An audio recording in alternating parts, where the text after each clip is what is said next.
پہلا سوال آپ کی اسپیشلٹی کے حوالے سے ہے کہ حروف مقطعات کی حدود کہاں تک ہیں یا اس علم کا تصرف کہاں تک ہے؟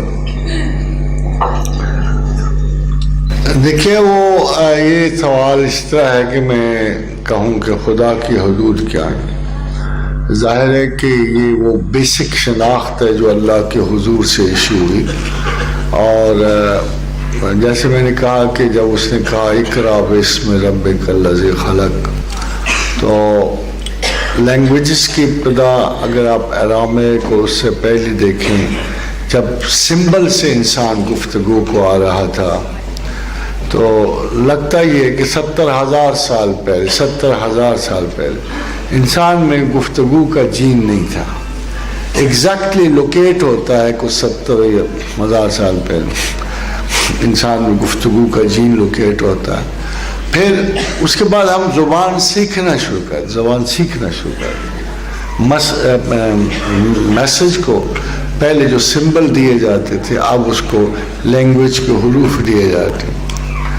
اب اس کی جو آپ نے لمیٹیشنز کی بات کی تو وہ میرا خیال ہے کہ یہودی نے واضح کر دی تھی کہ جب وہ رسول اللہ صلی اللہ علیہ وسلم کے پاس آیا تھا تو اس نے پوچھا کہ اللہ نے آپ کو کیا عطا کیا؟ فرمایا حامیم.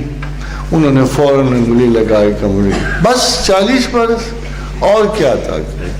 کہا کاف ہا یا عین صاد. انہوں نے پھر اندازہ اچھا یہ 1000 سال ہو گئے، چلو کوئی اتنا زیادہ نہیں، اور کیا عطا کیا؟ تو پھر حضرت صلی اللہ علیہ وسلم نے الف لام میم را. تو یہ سن کے نہ وہ ایک دم سے گھبرا کے اٹھ کے وہ اس کا تو پتہ نہیں قیامت تک جائے گا سارا اثر و رسوخ. تو اگر میں یہود والوں کو عالم سمجھوں یا یہ خیال کروں کہ ان کو اس اسماء کا علم تھا تو اس کا مطلب یہ ہے کہ ہر حرف کی ایک حد ضرور ہے اور اس کے غلبہ بھی ضرور ہے.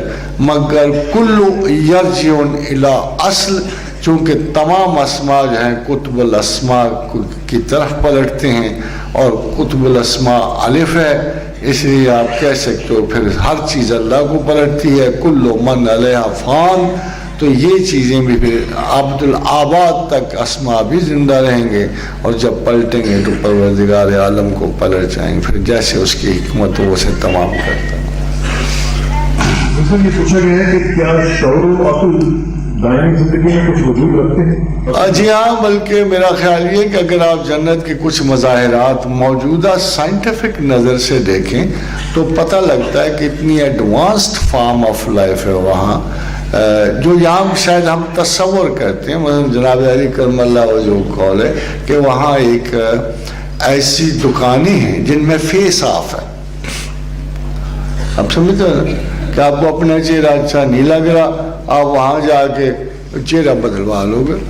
تو یہاں ایک آدھا دیکھو ایڈوانس موویز جو آ رہی ہیں کمپیوٹر جیسے سیملیز آ رہی ہیں، سیمولیشن آ رہی ہے کمپیوٹرز میں، تو یہ وہ ادنا سے کرشمے ہیں جو خدا کے اس علم کے جو بے پناہ علوم ہیں اللہ کے بعد، ان کے توسط سے ہمیں اس کی چھوٹی چھوٹی شاخیں مل رہی ہیں. اس لیے عقل و شعور، بلکہ یوں کہیے کہ جبلتوں کے اخراج کے بعد یہ بدن صرف علم و شعور پہ زندہ رہے. جیسے اسماء بنت ابی بکر نے پوچھا یا رسول اللہ کہ لوگ جب قیامت آئے گی یا فتنہ دجال اٹھے گا تو لوگ کیا کھائیں گے؟ فرمایا تسبیح. تو اس حدیث سے لگتا ہے کہ جب آپ ایک ایسے ویرانے میں اور ایسی اسرت میں چلے جائیں گے کہ جب آپ کے پلے کچھ بھی نہیں ہوگا. دوسری حدیث ناطق ہے کہ لوگ ایک سونے کے پہاڑ پر سے گزریں گے اور توجہ بھی نہیں کریں گے.